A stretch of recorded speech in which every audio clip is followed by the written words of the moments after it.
আমাদেরকে ভুলিয়ে দেওয়া হয়েছে আমরা কে, আমরা কোথা থেকে এসেছি, আমরা কোথায় যাব, আমাদের এন্ডিং কোথায়, আমাদের গন্তব্য কোথায়, আমাদের লক্ষ্য কি, আমাদের উদ্দেশ্য কি, আমাদের আল্লাহর সামনে একদিন দাঁড়াতে হবে, আমরা ভুলে গেছি। আমাদের ভুলিয়ে দেওয়া হয়েছে। এই বস্তুবাদ, এই ভোগবাদ গোটা পৃথিবীর মানুষকে অন্ধের মতো করে দিয়েছে। কোন মোমবাতি জ্বালালে যেরকম একের পর এক পোকামাকড় এসে সেখানে পড়ে, আমরা আজ এক অজানার উদ্দেশ্যে পাড়ি জমিয়েছি, গোটা জীবন শেষ করে ফেলছি। যশোর বিজ্ঞান ও প্রযুক্তি বিশ্ববিদ্যালয় ক্যাম্পাসে আয়োজিত আজকের এই চমৎকার আয়োজনের সম্মানিত সভাপতি, অত্র বিশ্ববিদ্যালয়ের মাননীয় ভাইস চ্যান্সেলর মহোদয়, উপস্থিত যশোরের কৃতি সন্তান আদ্দিন ফাউন্ডেশনের কর্ণধার জনাব ডাক্তার মহিউদ্দিন হাফিজাহুল্লাহ, উপস্থিত অত্র প্রতিষ্ঠানের সম্মানিত শিক্ষকবৃন্দ এবং আমার প্রাণপ্রিয় শিক্ষার্থী ভাইরা এবং পর্দার আলে থাকা আমার সম্মানিতা বোনেরা, বিশ্ববিদ্যালয় জীবন থেকে কর্মজীবন, ইসলাম চর্চা ও দাওয়াতি দায়িত্বের রোডম্যাপ, এ বিষয়ের উপরে সামান্য কয়েকটি কথা আমি আপনাদের সঙ্গে আলোচ করতে চাই। আমরা আমাদের সামগ্রিক জীবনে যত কাজ করি, এই সব কাজের একটা লক্ষ্য থাকে। আমরা স্কুল জীবন থেকে যে পড়াশোনা শুরু করেছি, স্কুল থেকে কলেজে এসেছি, বিশ্ববিদ্যালয় পর্যায়ে এসেছি, আমাদের এই জীবনের ধাপগুলোর কোনো লক্ষ্য আছে না নাই? আমরা স্কুলে পড়ি, আমাদের উদ্দেশ্য থাকে ভালো ফলাফল করে আমরা ভালো কলেজে চান্স পাবো, ভালো কলেজে চান্স পেয়ে সেখানে ভালো কিছু করতে পেরে আমি বিশ্ববিদ্যালয়ে ভালো একটা অবস্থানে যাব। বিশ্ববিদ্যালয়ে ভালো একটা বিশ্ববিদ্যালয়ে আমি যদি পড়াশোনা করতে পারি, ডিগ্রি নিতে পারি, তাহলে সেটারও একটা লক্ষ্য আছে না নাই? বিশ্ববিদ্যালয় থেকে ভালো একটা স্বনামধন্য বিশ্ববিদ্যালয় থেকে পড়াশোনা করে উচ্চতর ডিগ্রি নিয়ে আমি কি করব? কোনো লক্ষ্য আছে না নাই? কি করব? এই সার্টিফিকেট আমি কি করব? এটা তো ধুয়ে পানি খাবো না নিশ্চয়ই, তাহলে একটা লক্ষ্য তো আছে। কি সেটা? কেউ কি হেল্প করবেন আমাকে? ভাই বলতেছেন বিশ্ববিদ্যালয়ের সার্টিফিকেট অর্জন করছেন যাতে আল্লাহ খুশি হয়ে যান। ওনার উত্তরটার সাথে কি আপনারা একমত? ডেফিনেটলি না। মানুষ বিশ্ববিদ্যালয়ে পড়ে, তার একটা লক্ষ্য আছে না নেই? আপনারা যারা পড়ছেন আপনাদের লক্ষ্য আছে না? তাহলে উত্তর দিতে আপনাদের কষ্ট হচ্ছে কেন? আমরা যে উদ্দেশ্যে বিশ্ববিদ্যালয়ে ভর্তি হয়েছি সেটা বলতে আমাদের অসুবিধাটা কোথায়? এক ভাই বলেছেন মানব সেবা। কেন ভাই বিশ্ববিদ্যালয়ে না পড়লে মানব সেবা করা যায় না? হ্যাঁ, আরেকজন বলেছেন এদিক থেকে কি যেন, একেবারে সলিড সুগার কোটেড ছাড়া পিওর মনের আসল কথাটা বলবেন কে? আমরা যে কোনো কিছু মানুষের কাছে বলার সময় একরকম জাহির করি আর ভেতরে নিজের আরেকটা রূপ থাকে, ঠিক না বেঠিক? একজন ইমানদার তিনি সবসময় চেষ্টা করবেন তিনি যা বিশ্বাস করেন তিনি সেটাই বলবেন। এই যে ধামাচাপা দিয়ে একটু ধানাই পানাই করে একটু ঘুরিয়ে পেঁচিয়ে ইনিয়ে বিনিয়ে ঘুরিয়ে পেঁচিয়ে কথাবার্তা বলা, এটা বিশেষ করে আমরা যখন গুরুত্বপূর্ণ কোনো আলাপে যাই তখন সেটা আমাদের জন্য সহায়ক হয় না। ধন্যবাদ, আপনারা সবাই প্রায় একমত হয়েছেন এবং সমস্যারে বলেছেন। আমরা বিশ্ববিদ্যালয়ে ভর্তি হয়েছি কেন? কারণ আমরা আমাদের উন্নত কেরিয়ার গড়ে তুলতে চাই, ঠিক না? আমরা এখানে পড়াশোনা করার মধ্য দিয়ে একটা ভালো সামাজিক অবস্থানে যাব, ভালো একটা চাকুরি পাবো, ভালো একটা কোম্পানিতে জব করব, সরকারি বেসরকারি প্রতিষ্ঠানে ভালো একটা পজিশনে যাব। বিশ্ববিদ্যালয়ে পড়ুয়া না হলে, এখান থেকে উচ্চতর ডিগ্রি না নিলে আমি সেটা করতে পারবো না। তাহলে আমার বিশ্ববিদ্যালয়ে পড়ারও একটা লক্ষ্য আছে। লক্ষ্যটা তো পরিষ্কার নাকি? কি সেটা? উন্নত কেরিয়ার গড়া। এ ব্যাপারে কারো ভিন্নমত থাকলে হাত তুলতে পারেন। কারো কোনো ভিন্নমত আছে? আমরা বিশ্ববিদ্যালয়ে পড়ি বা সারা বিশ্বময় যে মানুষ পড়ে, মূলত এটা নিজের কেরিয়ারটাকে উন্নত করবার প্রয়োজনে, ঠিক কিনা বলেন? আচ্ছা, আপনি বিশ্ববিদ্যালয়ে পড়াশোনা শেষে একটা ভালো কোম্পানিতে জব করলেন, হ্যান্ডসাম একটা স্যালারি আপনি পাচ্ছেন, বড়সড় একটা চেয়ার পেয়েছেন, বিশাল পাওয়ার আপনি হোল্ড করছেন, অনেক কাজ করার সুযোগ পাচ্ছেন। আপনি যে কোম্পানির জব পেয়েছেন সেই কোম্পানিতে আপনি যে জব করছেন সেটা কেন করছেন? আমরা বিশ্ববিদ্যালয় থেকে এখন জবে চলে গেলাম, কর্মজীবনে প্রবেশ করলাম। তো কর্মজীবনে আমরা কেন যাচ্ছি? এক যুবক উত্তর দিয়েছে বিয়ে করার জন্য। মন্দ হয় নাই উত্তরটা, কারণ আপনার চাকরি না করলে তো মেয়ের বাবারা মেয়ে দিবে না। প্রশ্ন হলো, আমি কোম্পানিতে জব করছি, প্রত্যক্ষভাবে বলতে গেলে আমার ভালোভাবে চলার জন্য একটা অ্যামাউন্ট মান্থলি সে আমাকে দিবে, ঠিক না?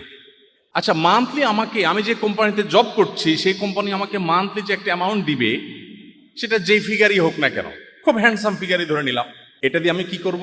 ফ্যামিলি চালাবো, নিজে ভালো করে চলবো, আমার ফ্যামিলিকে ভালোভাবে চালাবো। এটা দিয়ে আমি কি করব, মানে ফ্যামিলি আমি কেন চালাবো বা আমি নিজে ভালোভাবে কেন চলবো?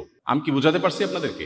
কোম্পানি আমাকে একটা হ্যান্ডসাম স্যালারি দিবে, সেটাতে আমি খুব ভালো করে খেয়ে পরে বেঁচে থাকবো, আমার ফ্যামিলিকে খুব ভালোভাবে জীবনযাপন করবার ব্যবস্থা আমি করব। এটা কি কারণে? মানে আমি কেন ভালোভাবে বেঁচে থাকবো, তারা ভালোভাবে বেঁচে থাকবে, এটার একটা লক্ষ্য থাকবে না? এই বেঁচে থাকাটার উদ্দেশ্যটা কি? আমি বোধহয় বুঝাতে পারিনি আপনাদেরকে। আপনারা কি আমার প্রশ্নটা বুঝতে পেরেছেন? আপনার জীবনের একেবারে চূড়ান্ত পর্যায়ে চলে আসছে, কর্মজীবনে প্রবেশ করেছেন। কর্মজীবনের এই যে সময়টা, এই সময়টাতে আপনি সরকারি বেসরকারি যে কোনো প্রতিষ্ঠানে কাজ করেন, আপনাকে একটা স্যালারি দিচ্ছে। এই স্যালারির বিনিময়ে আপনি তাকে সার্ভিস দিচ্ছেন। সারা জীবন স্কুলে যা পড়েছেন, কলেজে যা পড়েছেন, বিশ্ববিদ্যালয়ে যা পড়েছেন, এই সব পড়ার মূল উদ্দেশ্য হলো এই চাকরিটা, ঠিক কিনা বলেন? এই চাকরির পরে যে টাকাগুলো পাচ্ছেন, ওইটা দিয়ে আপনি নিজে বেঁচে থাকছেন, নিজের ফ্যামিলিকে বাঁচিয়ে রাখছেন ভালোভাবে। এই বেঁচে থাকাটা কিসের জন্য? আমরা বাস্তবতা বলি, আমাদের সমাজে যা দেখছি সে কথাটা আমরা যদি বলি, তাহলে সেক্ষেত্রে সত্যি বলতে পৃথিবীর বেশিরভাগ মানুষ জানে না সে কেন বেঁচে থাকে। পৃথিবীর বেশিরভাগ মানুষ জানে না কেন সে নিজের জীবনকে বাঁচিয়ে রাখে। আমি যদি এটাকে অন্যভাবে বলি, আপনারা যদি মনে কষ্ট না নেন, অনুমতি দেন, আমি এটাকে একটু ঘুরিয়ে বলি, এটার বাস্তব চিত্রটাকে তুলে ধরবার জন্য। আমি কদিন আগে অস্ট্রেলিয়ার সিডনিতে আমাদের প্রবাসী বাংলাদেশিদের আমন্ত্রণে একটা প্রোগ্রামে গিয়েছিলাম। সেখানে আমার এক বন্ধু, তিনি পৃথিবীর নামকরা একটা কোম্পানিতে জব করেন। তো তার বাসায় দাওয়াত করেছেন, খাওয়া দাওয়া করলাম। প্রসঙ্গত জিজ্ঞেস করলাম, ভাই, ওনার সাথে আমার পরিচয় প্রায় 2-2.5 যুগ আগ থেকে। জিজ্ঞেস করলাম যে আপনি দেশে অনেক ভালো প্রতিষ্ঠানে পড়াশোনা করেছেন, অনেক বড় ইঞ্জিনিয়ার হয়েছেন, এই কোম্পানি আপনাকে হায়ার করে এনেছে, চাকরি দিয়েছে এবং হ্যান্ডসাম একটা অ্যামাউন্ট আপনাকে দেয় মান্থলি। আপনি মূলত আপনার পুরো জীবনের, স্কুলে পড়েছেন কলেজে যাওয়ার জন্য, কলেজে পড়েছেন বিশ্ববিদ্যালয়ের জন্য, বিশ্ববিদ্যালয়ে পড়েছেন চাকরির জন্য, সেই চাকরি পেয়েছেন, এখন আপনার জীবনের ফাইনাল স্টেজে আছেন, এখন শুধুমাত্র টাকা। চাকরিতে আপনি জব করছেন আর বিনিময়ে টাকা নিচ্ছেন। এই টাকাটা কোম্পানি আপনাকে কেন দিচ্ছে? আসলে কোম্পানিকে সার্ভ করার জন্য, তাই না? তাহলে ব্যাপারটা কি এরকম দাঁড়ালো না যে আমরা বিশ্ববিদ্যালয়ে পড়ে বা সমগ্র জীবন যা কিছু করেছি সব কিছু করে মূলত আমি একটা কোম্পানিকে, সরকারি বেসরকারি যে কোনো একটা প্রতিষ্ঠানকে আমি সার্ভ করার জন্য আমার পুরো জীবনকে উৎসর্গ করেছি। আমি কলেজে পড়েছি তার জন্য, স্কুলে পড়েছি তার জন্য, বিশ্ববিদ্যালয়ে পড়েছি তার জন্য, ক্যারিয়ার গড়েছি তার জন্য, বহু ট্রেনিং করেছি তার জন্য, বহু প্রশিক্ষণ নিয়েছি তার জন্য, বহু কিছু শিখেছি তার জন্য, নিজেকে স্মার্ট করেছি তার জন্য। এমনকি আমি রাতে যে ঘুমাই, সে ঘুমটা কেন ঘুমাই? কারণ দিনে আমাকে ডিউটি করতে হবে কোম্পানির জন্য। আমি যে খাই সেটা কেন খাই? কারণ না খাইলে আমি ডিউটি করতে পারবো না কোম্পানির জন্য। তাহলে দিন শেষে আমাকে কিছু টাকা দিয়ে কোনো একটা কোম্পানি তার ব্র্যান্ড ভ্যালু বাড়াচ্ছে, তার প্রতিষ্ঠানকে গ্রো করছে, পৃথিবীতে প্রতিষ্ঠিত করছে।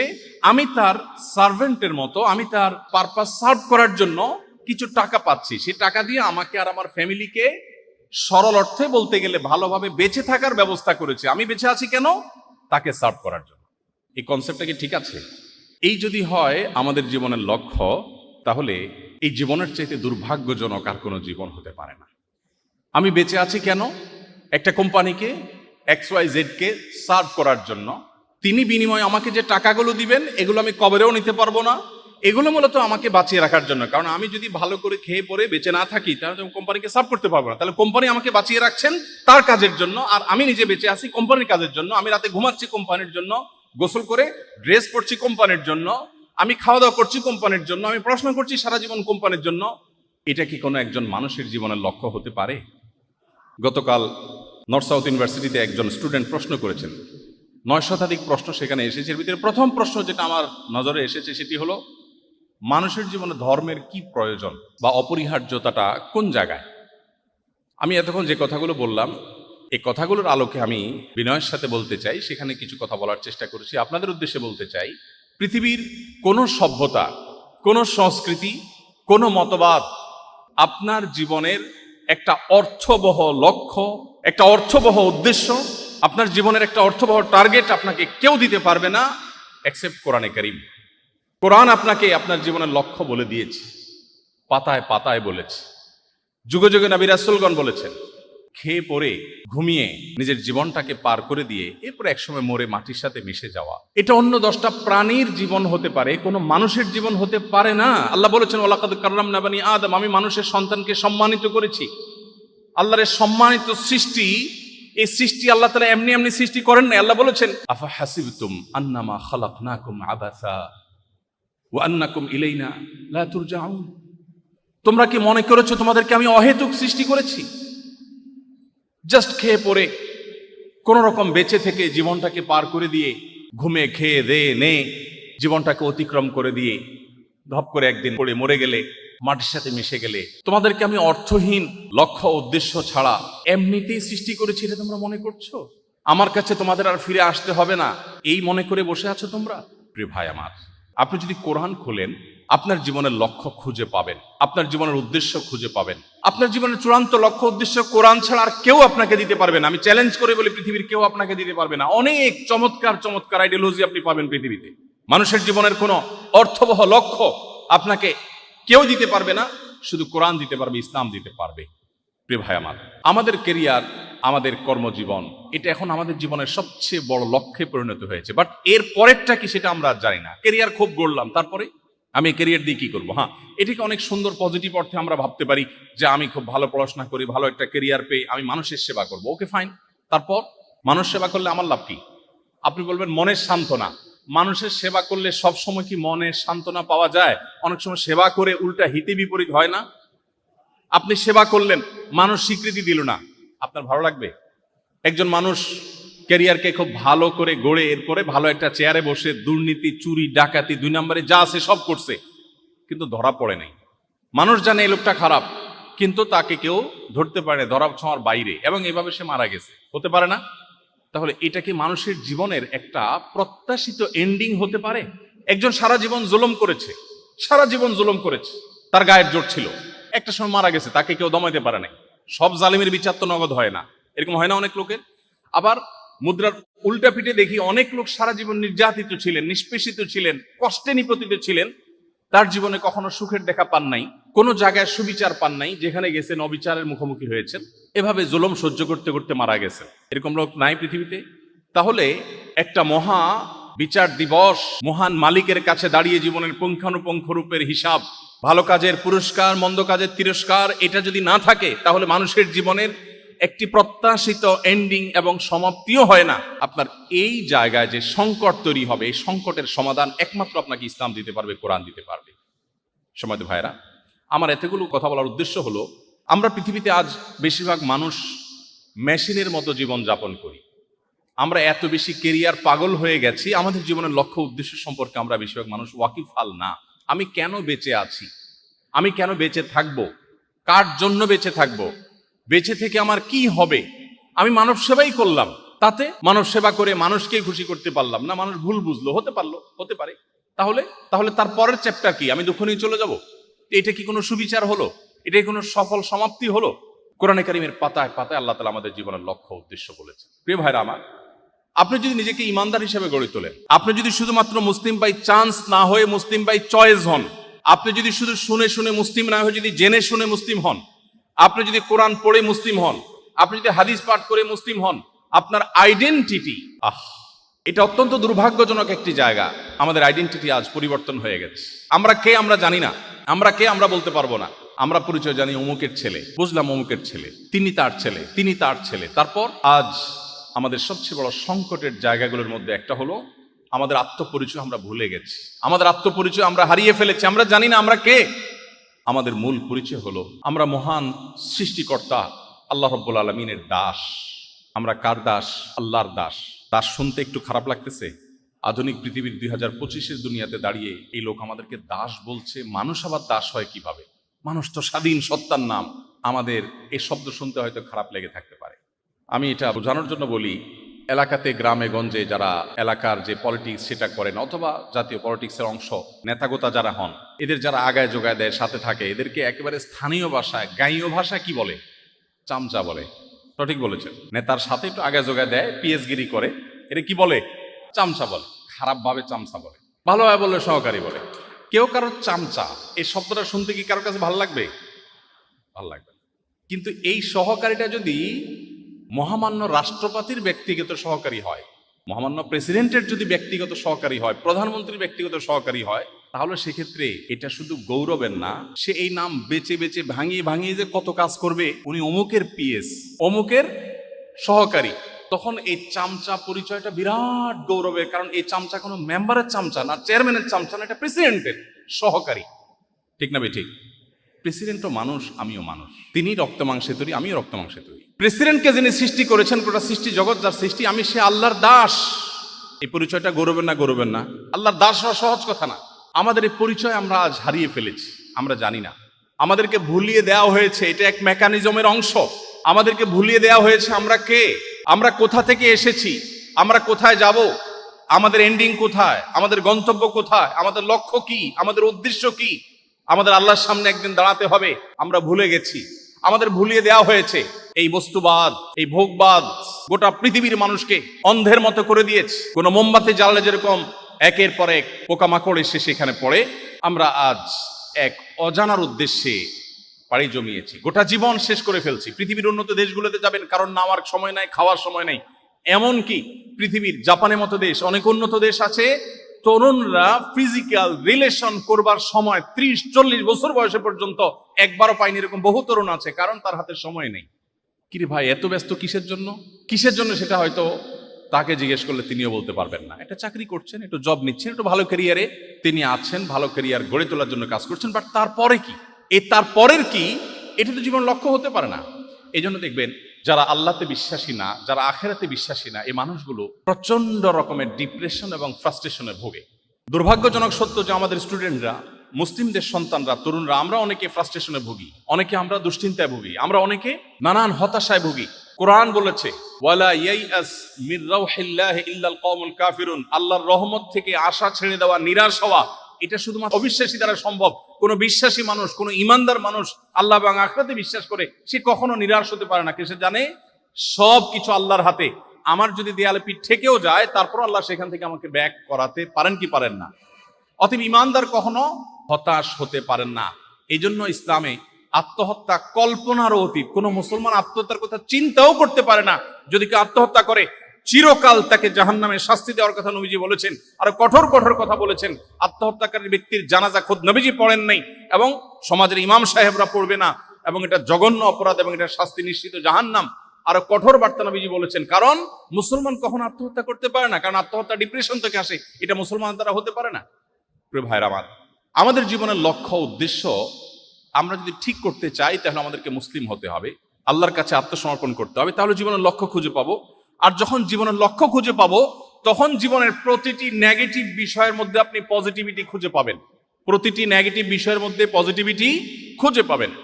এবার আসুন, আমি একজন ইমানদারের আয়নায়, একজন ইমানদারের চশমায়, একজন ইমানদারের চোখে বিশ্ববিদ্যালয় জীবনকে, কলেজ জীবনকে একটু দেখার চেষ্টা করি।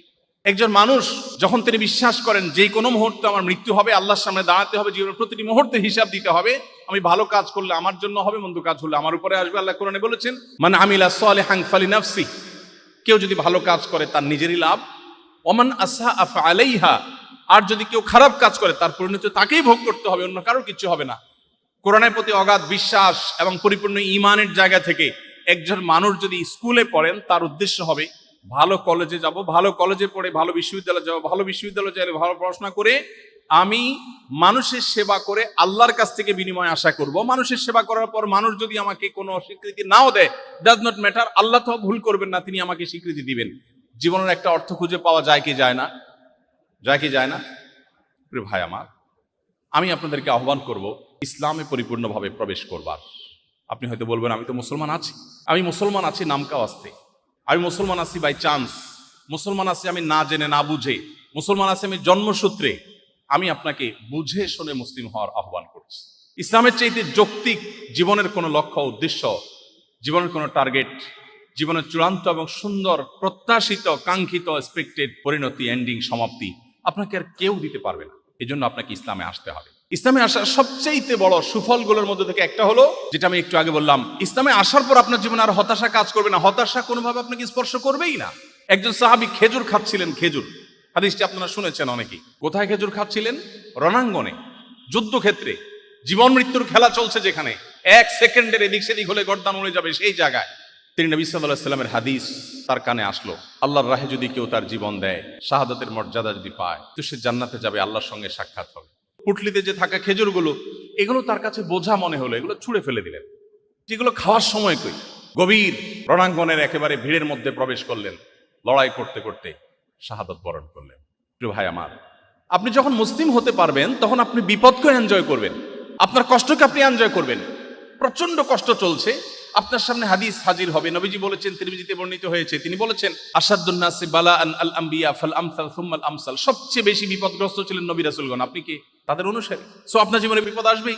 আপনার সামনে আরেকটি হাদিস আসবে, নবীজি সাল্লাল্লাহু আলাইহি সাল্লাম বলেছেন ইন্নাল্লাহা ইযা আহাব্বা কওমান ইবতালাহুম। আল্লাহ যখন কোনো সম্প্রদায়কে ভালোবাসে তাকে পরীক্ষার মধ্যে ফেলেন, বিপদে ফেলেন। আপনার কাছে বিপদটাও এনজয় করার মতো একটা বিষয় হবে। আপনার জীবনে নেগেটিভ জিনিসের মধ্যে আপনি পজিটিভ জিনিস খুঁজে পাবেন। কোনো বিপদ হয়েছে, আপনি নিশ্চিত হবেন আল্লাহর হুকুম ছাড়া, আল্লাহর নির্দেশ ছাড়া আমার জীবনে কিছু ঘটে না, আল্লাহর ইলমের বাইরে কিচ্ছু হয় না। সো এই বিপদের মধ্যে আমার কোনো কল্যাণ আছে, আমি নিশ্চিন্তে সেটাকে মেনে নেই, গভীরভাবে বিশ্বাস করি। আপনি সেটাকে এনজয় করবেন, ভালো লাগবে। আর ঈমান যদি না থাকে, আপনি জাস্ট বলবেন ও স্যাড, ব্যাস।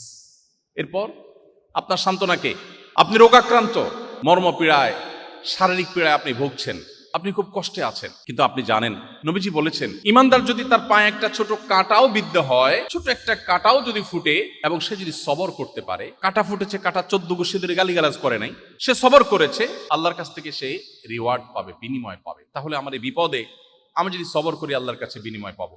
কোরআনে কারিমে আল্লাহ বলেছেন ইন্নামা ইউওয়াফাস সাবিরুনা আজরাহুম বিগাইরি হিসাব। একটি আমল আছে যে আমলের বিনিময়ে আল্লাহ তাআলা ব্ল্যাঙ্ক চেক দিবেন। ব্ল্যাঙ্ক চেক, ব্ল্যাঙ্ক চেক তো বুঝি আমরা, ফিগার আপনি বসায় নেবেন, স্বাক্ষর উনি করে দিয়েছেন, অ্যাকাউন্টে টাকার অভাব নাই, তুমি ফিগার বসায় নাও। একটা আমলের বিনিময়ে শুধু কোরআনে আল্লাহ তাআলা বলেছেন আখিরাতে বান্দাকে আল্লাহ ব্ল্যাঙ্ক চেক দিবেন। একটি আমল, অনলি একটি আমল। বলবো সেটা? আল্লাহ বলেছেন ইন্নামা ইউওয়াফাস সাবিরুনা আজরাহুম বিগাইরি হিসাব।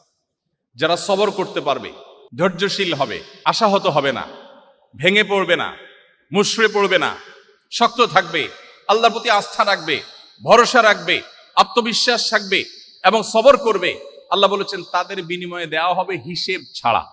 এই জন্য ভাই, আপনি যদি ইসলামে আসেন, আপনি যদি ইসলামটাকে বোঝার চেষ্টা করেন, আপনি যদি ইসলামটাকে মানার চেষ্টা করেন, তখন আপনার ক্যারিয়ারটাকে আপনি দারুণভাবে এনজয় করবেন। আপনার প্রমোশন হলো না, ক্যারিয়ারে আপনার প্রমোশন হলো না, আপনি খুব সৎ অফিসার কিন্তু প্রমোশন হলো না। বেঈমানের কাছে কোনো সান্ত্বনা আছে? যার আখিরাতের প্রতি বিশ্বাস নাই তার কাছে কোনো সান্ত্বনা আছে? আমি একজন সৎ মানুষ, বাট প্রমোশন হয় নাই, মানে ইচ্ছে বড় ট্র্যাজেডি আর কি হতে পারে? আপনার কাছে তো ইচ্ছে কষ্টের কিছু, আপনি শেষ হয়ে যাবেন ভিতরে ভিতরে ঘুরে ঘুরে। তার কোনো সান্ত্বনা আছে? ইমানদারের সান্ত্বনা আছে না নাই? আছে না নাই? আমার টার্গেট ছিল আমি প্রশাসনের সর্বোচ্চ লেভেলে যাব, আমি পড়াশোনা করে ভালো একটা জায়গায় যাব, যে আমি দুর্নীতিকে জাদুঘরে পাঠাবো, এদেশে মানুষের মুখে হাসি ফোটাবো, আমি অপ্রশাসনের বিরুদ্ধে সংগ্রাম করব, আমি সমাজে উদাহরণ হব, আমি মানুষের জন্য কাজ করব। এটা জীবনের সার্থকতা। ভোগবাদ এটা জীবনের সার্থকতা না। ভোগ করে সুখে থাকা এটা তো গরু ছাগলও পারে, পশু পাখিও পারে। ভোগবাদের বিপরীতে দাঁড়িয়ে ত্যাগের মধ্য দিয়ে মানুষের মুখে হাসি ফোটানো এবং তার বিনিময়ে আবার আল্লাহর কাছ থেকে রিওয়ার্ড আসা, এটা তো আমার জীবনে অনেক বড় একটা টার্গেট। এই টার্গেট যদি আমি ফুলফিল নাও করতে পারি, আমার প্রমোশনই হলো না, চাকরিটাই হলো না, জায়গা মতো যেতেই পারলাম না, ইমানদারের সান্ত্বনার জায়গা হলো নবীজি বলেছেন মান হাম্মা বিহাসানাতিন ফালাম ইয়ামালহা। কেউ যদি কোনো ভালো কাজ করবার সংকল্প করে কিন্তু করতে না পারে, আল্লাহ তাআলা তাকে ওই কাজটা করার যেহেতু ইচ্ছার কোনো ত্রুটি ছিল না, কিন্তু সে পারে নাই, তার প্রমোশন হয় নাই, তার চাকরিটা হয় নাই, ব্যাটে বলে হয় নাই, তার স্বপ্ন ছিল, তার ইচ্ছা ছিল, ইচ্ছাতে কোনো খাদ ছিল না, সে সঠিক সিদ্ধান্ত গ্রহণ করেছে বাট হয়ে ওঠেনি। নবীজি বলেছেন কুতিবাত লাহু হাসানাহ। সে যা নিয়ত করেছে ওটা নিয়ত করে করলে যা সওয়াব পেত, নিয়ত করে সেটা করতে না পারলেও আল্লাহর কাছে সমপরিমাণ সওয়াব লাভ করবে। আপনি যদি মুসলিম হন, আপনার জীবনে প্রমোশন না হলে, চাকরি না হলে আপনি সান্ত্বনা খুঁজে পাবেন। চাকরি হয় না তাতে কি সব এক চুলও কম হবে না, আল্লাহ আমাকে পাই পাই করে দিবেন, ঘোষণা দেওয়া আছে, কারণ আমার ইচ্ছা কোনো ত্রুটি ছিল না। কিন্তু যদি আপনি ইমানদার না হন, আপনি বেঈমান হন, তাহলে সেক্ষেত্রে আপনার কোনো সান্ত্বনা না, আপনি ও স্যাড বলে আপনি মন খারাপ করবেন, কিন্তু আপনার কিছু করার থাকবে না, আপনি অসুস্থ হবেন। এই জন্য পৃথিবীতে কেউ যদি সুখ চায়, আল্লাহ কোরআনে এমনিতে বলেন নাই আলা বিযিক্রিল্লাহি তাতমাইন্নুল কুলুব, যদি কেউ সুখ চায়, কেউ যদি মানসিক প্রশান্তি চায়, সেজন্য আল্লাহর স্মরণ করে, আল্লাহর স্মরণ করলে তার অন্তর এমনিতে প্রশান্ত হয়ে যাবে। আল্লাহ আমাদের সবাইকে মুসলমান হওয়ার তৌফিক দান করুন। প্রিয় ভাইয়েরা আমার, আমাদের সবচেয়ে বড় পরিচয় আমরা মুসলমান, এই পরিচয়টা আজ হারিয়ে গেছে। আমাদের পেশাগত পরিচয়, আমাদের অন্যান্য পরিচয়গুলো আজ আমাদের মূল পরিচয়কে ছাপিয়ে গেছে। আমাদের মূল পরিচয়কে পিছনে ফেলে অন্যান্য পরিচয়গুলো বড় হয়েছে। যদি কারোর এই আইডেন্টিটিটা সে ঠিক রাখতে পারে, কেউ যদি তার মুসলমানিত্বের পরিচয়টাকে সে অত্যন্ত গভীরভাবে নিজের ভেতরে ধারণ করতে পারে, তাহলে তার জীবনটা, পুরো জীবনটা একটা জান্নাতি জীবনে পরিণত হবে। সে জীবনের প্রতিটি মুহূর্তকে এনজয় করবে, তার চোখ ভরা স্বপ্ন থাকবে, স্বপ্ন পূরণ হলেও তার লাভ, না হলেও তার কোনো ক্ষতি নেই। নবীজি বলেছেন আজমান লি আমরিল মুমিন ইন্না আমরাহু কুল্লাহু খায়র। ঈমানদারের পুরো লাইফটা বড় পিকুলিয়ার, অদ্ভুত, কারণ তার জীবনের সবকিছুতেই ভালো। বাংলা একটা কথা আছে, হাতি মরলেও লাখ, বাঁচলেও লাখ। ঈমানদারের জীবনটা এরকম। নবীজি বলেছেন ইন আসাবাহু খায়রুন, ঈমানদারের জীবনে যদি কোনো অ্যাচিভমেন্ট হয়, শাকারা, সে আল্লাহ শুকরিয়া আদায় করে, বিনিময়ে সে আল্লাহর কাছে রিওয়ার্ড পায়। একদিকে সে পাইলো, আপনি পড়াশোনা করেছেন, চাকরিটা জায়গা মতো পাইলেন, আল্লাহ আপনাকে বড় পদে বসাইলেন, আপনার প্রত্যাশার চাইতে বেশি দিলেন, আপনি আল্লাহর কাছে শুকর আদায় করে বললেন আল্লাহ তোমার কৃতজ্ঞতা আদায় করছি, তুমি আমাকে দিয়েছো, তুমিই দিয়েছো। তাহলে একদিকে পাইলেন, আবার আল্লাহ শুকরিয়া আদায় করলেন, শুকরিয়ার বিনিময়ে সওয়াব আছে না নাই? আচ্ছা। আর যদি আপনার প্রত্যাশা পূরণ না হয়, প্রত্যাশা পূরণ হলো না, ওয়াইন আসাবাহু শাররুন, তার জীবনে যদি কোনো ক্ষতি এসে পড়ে, সবরা, ইমানদার সবর করে, কারণ আল্লাহ নির্দেশ করেছেন বিচলিত হওয়া যাবে না, সবর করতে হবে, তাহলে আল্লাহ বিনিময় দিবেন যে ব্লাঙ্ক চেক, তাহলে সে সবর করে। বিপদ আসছে, তার প্রত্যাশা পূরণ হয় নাই, নেগেটিভ দিক, কিন্তু সে সবর করছে, বিনিময় আল্লাহর কাছ থেকে ব্লাঙ্ক চেক পেয়েছে। ডিলটা কি লাভের হলো না লসের হলো? লাভের না লসের? তাহলে ইমানদারের জীবনে লসের কোনো প্রজেক্ট আছে? কোনো প্রজেক্ট নেই। প্রিয় ভাইয়েরা আমার, কোভিড-19 সময় একটা টেলিভিশন টক শোতে একজন বাম রাজনীতিবিদ, ওনার সাথে এক টিভি টক শোতে আমাকে আহ্বান করেছে ওনারা থাকতে। আমি যদিও এই টক শো টাইপ এই ধরনের প্রোগ্রামে যাই না সচরাচর, তারপরেও তাদের খুব রিকোয়েস্টের কারণে তখন কোভিড-19 সময় আমি গিয়েছি। তখন ভদ্রলোক আমাকে বললেন, আচ্ছা এই যে কোভিড-19 নিয়ে আপনারা হুজুররা অনেক ভুলভাল কথা বলেন, অনেক উল্টাপাল্টা কথা বলেন, এটা করলে আর কিচ্ছু হবে না, ওটা করলে আর কিচ্ছু হবে না, আপনারা মাস্ক না বলে, তারপরে স্যানিটাইজারের কথা না বলে, বিজ্ঞান ভিত্তিক কথা না বলে, এই সমস্ত কথা বলে যে মানুষকে আপনারা বিভ্রান্ত করছেন, এতে লাভটা কি হচ্ছে বলেন তো?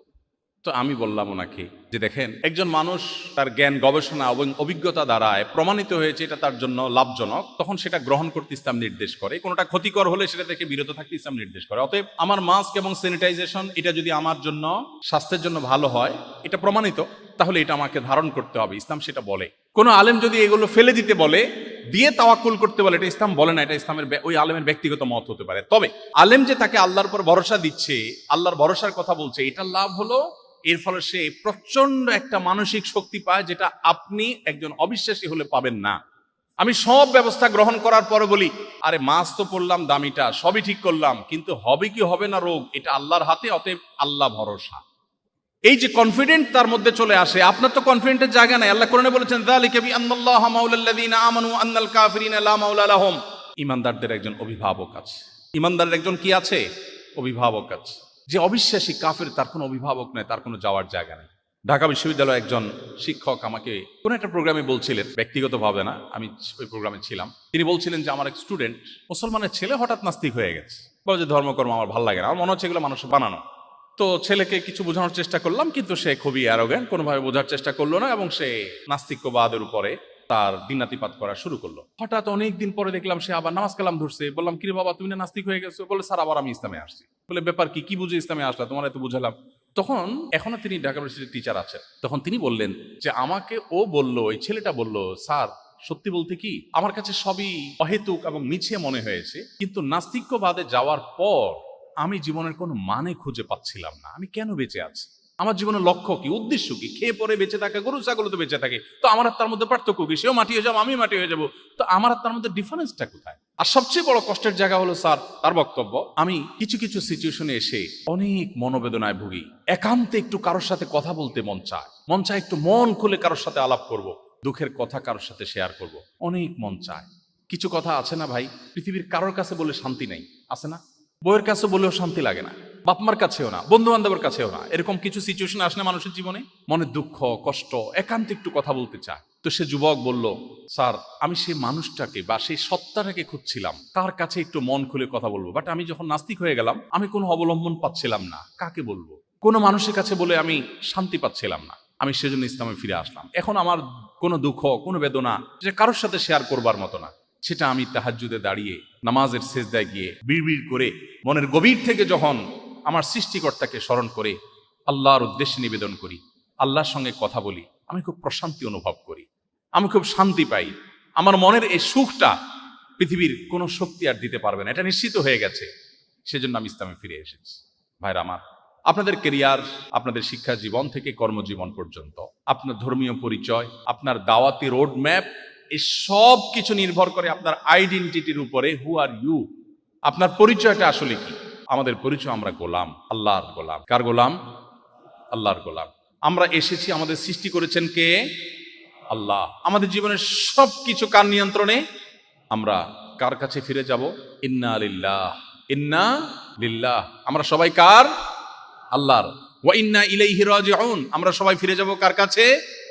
আল্লাহর কাছে। এটা একটা চেতনা। এই চেতনা যদি আপনার হৃদয়ের গভীরে আপনি গেঁথে ফেলেন, আপনাকে আমার আর রোড ম্যাপ দিতে হবে না। রোড ম্যাপ আপনি নিজে খুঁজে পাবেন। কোরআন আপনাকে বলেছে এই পথে চলো, আপনি চলবেন। আপনাকে বলেছে এই পথে চলুন, আপনি চলবেন না। কোরআন বলেছে এটা খাও, আপনি খাবেন। কোরআন বলেছে এটা খাবে না, আপনি খাবেন না। কারণ আল্লাহ আপনাকে গাইড করছেন কোরআনের মাধ্যমে। কারণ আল্লাহ আপনাকে জান্নাতে নিতে চান। এই কোরআন আপনাকে জান্নাতের পথে গাইড করবে। শুধু জান্নাত নয়, দুনিয়াতে আপনাকে সুখ এনে দিবে, প্রশান্তি এনে দিবে। আপনার হয়তো সহায় সম্পদ থাকবে না, হয়তোবা আপনার কাঙ্ক্ষিত জিনিস হাসিল হবে না, কিন্তু সুখটা হবে। আমাদের অনেক তরুণ আছে, বিশেষ করে আপনারা সেই স্টেজ পার করে আসছেন, এসএসসি, এইচএসসি, এই লেভেলে যে ছেলেফেলেরা পরীক্ষা দেয়। অনেক ছেলেফেলে আছে পরীক্ষায় ভালো ফলাফল করার জন্য অনেক চেষ্টা করে, পড়ালেখা করে, কিন্তু তার লক্ষ্য একটু ডিফারেন্ট। কিরকম? মা সারাদিন জ্বালাতন করে, ডিস্টার্ব করে, তোর সাথে একই সাথে পড়ে, পাশের ফ্ল্যাটে সামিয়া, ও মেয়ে হয়ে তোর চেয়ে ভালো রেজাল্ট করে, তুই এত খারাপ রেজাল্ট করস কেন? অথবা ছেলে, বেশিরভাগ মায়েদের একটা কমন কথা আছে, ওর পাওতার ধুয়ে পানি খেতে পারস না? বলে না মারা, ওর পাওটা ধুয়ে পানি খাইস, তোর সাথে একসাথে পড়ে, ও এত সুন্দর রেজাল্ট করে, তুই কি করস? তখন জেদ হয়। তখন কি হয়? জেদ হয়। এবার ভালো করে পড়ালেখা ধরে। কেন? কারণ সামিয়ার মাকে দেখাই দিতে হবে, পাশে বাসার আন্টিকে দেখাই দিতে হবে, বা নিজের মাকে দেখাই দিতে হবে। আচ্ছা বলেন তো, মানুষ যা চায় তার সব কি হয় পৃথিবীতে? হয় না। এখন ব্যাটে বলে হলো না, ফলাফলটা প্রত্যাশিত হলো না, তাহলে এর আর কোনো সান্ত্বনার জায়গা আছে? এই জন্য দেখবেন এসএসসি, এইচএসসি ফলাফল প্রকাশ হবে, অনেকে আত্মহত্যা করে, ডিপ্রেসড হয়ে যায়। কিন্তু একজন ইমানদার, সে তো কাউকে দেখাবার জন্য করবে না। সে বলবে আমি ভালো কিছু করতে চাই, ভালো কলেজে যাই, ভালো বিশ্ববিদ্যালয়ে যাই, আমি দেশটাকে কিছু দেব, আমার আল্লাহর কাছ থেকে রিওয়ার্ড পেতে চাই। মানুষের কাছ থেকে কোনো প্রত্যাশা নাই। কেউ আমাকে থ্যাঙ্কস বললেও আসা যায় না, থ্যাঙ্কস না বললেও কিছু আসা যায় না। কোরআন বলেছে ওয়ায়ুতঈমুনা আত-তাআমা আলা হুব্বিহি মিসকিনা ওয়া ইয়াতীমা ওয়া আসীরা ইন্নামা নুতঈমুকুম লিওয়াজহিল্লাহি লা নুরিদু মিনকুম জাযাআন ওয়া লা শুকুরা। জান্নাতি লোকদের বৈশিষ্ট্য হলো তারা মানুষকে খাবার দিবে, আহার দিবে, উপকার করবে, নানা কল্যাণ সাধন করবে, এবং বলবে জানো তোমাদেরকে কেন খাবার দিয়েছি? ইন্নামা নুতঈমুকুম লিওয়াজহিল্লাহ, তোমাদের খাদ্য তুলে দিয়েছি, উপকার করেছি, আমার একটা লক্ষ্য আছে, সেটা হলো আমার সৃষ্টিকর্তাকে আমি খুশি করতে চাই। লা নুরিদু মিনকুম জাযাআন ওয়া লা শুকুরা, তুমি যে আমার উপকার করেছো এর জন্য তোমার কাছে আমি থ্যাঙ্কসও আশা করি না। তুমি থ্যাঙ্কস দিলা, তোমার দায়িত্ব সেটা, কৃতজ্ঞ হও, এটা তোমার কর্তব্য, সেটা তোমার বিষয়, বাট আমি তোমার কাছ থেকে সেটা এক্সপেক্টও করি না। আমি আল্লাহর কাছ থেকে থ্যাঙ্কস আশা করি। আপনি বলেন, এই উদ্দেশ্য নিয়ে কেউ যদি পরীক্ষা দেয়, আর ওই যে পাশে বাসার আন্টিকে দেখানোর উদ্দেশ্য না থেকে তার উদ্দেশ্য থাকে আল্লাহকে খুশি করবার রাস্তায় সে যেতে চায়, যদি সে সেটা করতে নাও পারে, তার সান্ত্বনা আছে না নাই? যে আল্লাহ দেখছেন আমার নিয়তে তো কোনো খাদ ছিল না, বাট হয়ে ওঠে নাই, তাহলে আল্লাহ আমাকে সওয়াব পরিপূর্ণভাবে দিবেন, দিবেন না? দিবেন না? এই জন্য ভাই, অ্যাজ এ স্টুডেন্ট, একজন কর্মজীবনের একজন কর্মযোদ্ধা, কর্মবীর হিসাবে আমাদের জীবনের লক্ষ্য নির্ধারণ করতে হবে। আমরা সবাই মুসলিম হয়ে বাঁচবো, মুসলিম হয়ে মরবো। ইন্না সলাতি ওয়া নুসুকি ওয়া মাহইয়ায়া ওয়া মামাতি লিল্লাহি রাব্বিল আলামিন। আমাদের জীবন মরণ, আমাদের সব কিছু আল্লাহর উদ্দেশ্যে, চাকরি আল্লাহর উদ্দেশ্যে, পড়াশোনা আল্লাহর উদ্দেশ্যে।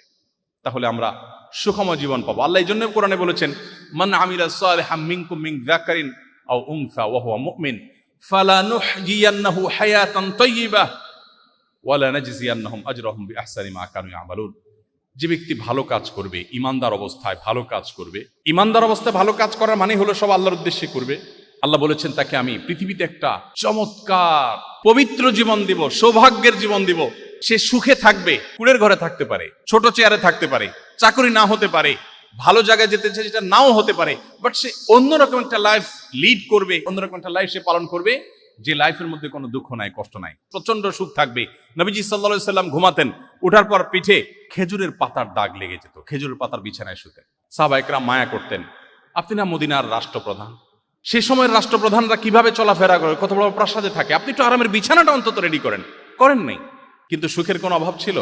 প্রিয় ভাইরা আমার, সারা জীবন যুদ্ধ সংগ্রাম ঠেলে তাকে সামনে অগ্রসর হতে হয়েছে। সে মক্কার জীবন থেকে দেখেন, নবীজির একটি দিনের জন্য পাবেন না যে নিশ্চিন্তে একটি রাত তাকে ঘুমোতে দেওয়া হয়েছে, একটি রাত না, নট এ সিঙ্গেল ডে, একটি দিন পাবেন না যে দিনটি তিনি নিশ্চিন্তে থাকতে পেরেছে।